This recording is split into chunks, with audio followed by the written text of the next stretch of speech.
Good afternoon. As you can see here, I'm on a train, a full-length train that is almost deserted, no one on it. A train from Jerusalem to headed south. Normally this train would stop, the final stop would be Sderot, but that is the town where most of the fighting was yesterday. So the final stop is Ashkelon, one town before, and even that I can't reach because there has been a terror attack from terrorists who remained from yesterday. There's been a terror attack along the road. They hijacked a vehicle and started shooting, and now they've closed down the road and the train tracks. So I'm stranded on this train, trying to head south to cover from the front line. The question: why didn't Israel see it coming? This is a question everyone's asking. Well, of course, this has been correctly pointed out. This is like a Yom Kippur war movement, when Yom Kippur moment, when nobody thought this could happen. This was the nightmare that everyone wanted to wish away, that could never happen, and it happened with full force. Yesterday was a holiday, so naturally the troops were, many had gone home for the holiday. It was the final day of the 3-week holiday season. Also, some troops had been moved to Judea and Samaria, to the territories, to cover threats there, so troops were spread thin. Also, the command base of the southern front was conquered by the terrorists. One of the first locations they conquered, so the command chain was broken. Beyond that, on a more fundamental level, there were too many people who had an interest to say this could never happen, and we should continue doing what we were doing, and nothing bad would ever happen. It was similar thinking to the Kav Bar-Lev, the Bar-Lev line, thinking of the Yom Kippur War, or the Maginot line in France in World War II. There will, without any doubt, there will be a national inquiry into this when the war is over, but now it has just begun. There are over 300 people killed on the Israeli side, almost 2,000 injured, some critically. Many hostages and captives were taken, including young women and babies and elderly women and anything you can imagine. Right now, Israel is amassing troops along the Gaza border, tens of thousands of troops.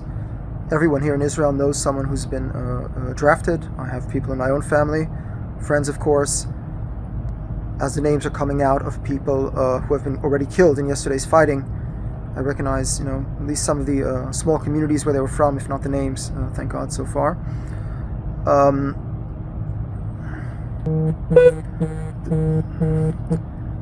This attack, no doubt, has been planned over a long time. They had been, gathering intelligence on Israeli positions, which by nature are stationary along the border. The security along the border had been lax. People had been allowed to come up right in front of the fence, whereas previously they had been stopped, by warning shots and rubber bullets, 300 meters before the fence. In recent months, they had been making all sorts of maneuvers, which Israelis deemed to be provocations, but apparently they were actually drills for this. This was the Palestinian Islamic Jihad, and the Hamas were actually doing drills for the events that happened yesterday. So there was a lot of intelligence gathered for this, and many people, like I said, had a vested interest in saying this couldn't happen on the Israeli side. Right now, it's a question what the objective of there will, without any doubt, be a ground invasion of Gaza. It's a question what the objectives will be. Prime Minister Netanyahu had done his best, and it's not only him, it's both sides of the political aisle, both the political right and the political left, with the exception of the ideological right and the far right beyond them, had both wanted Hamas to control the Gaza Strip as a responsible force, mildly accountable.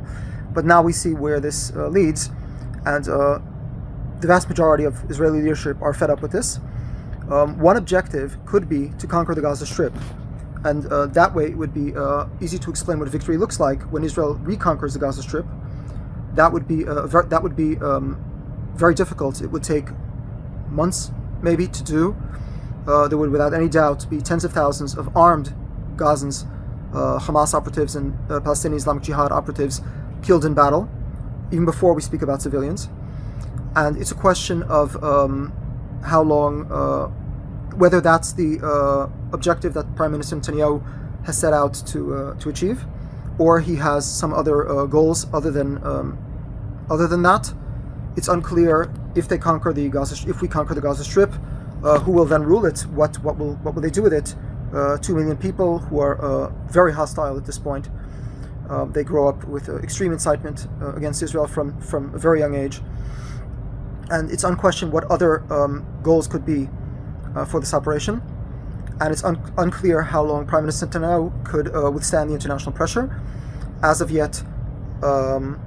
now, the foreign powers have come out supporting Israel, but as as Israel will mount its counterattack, and the casualties will undoubtedly grow steeply on the Palestinian side, it's unclear how long people will be able to withstand the international pressure.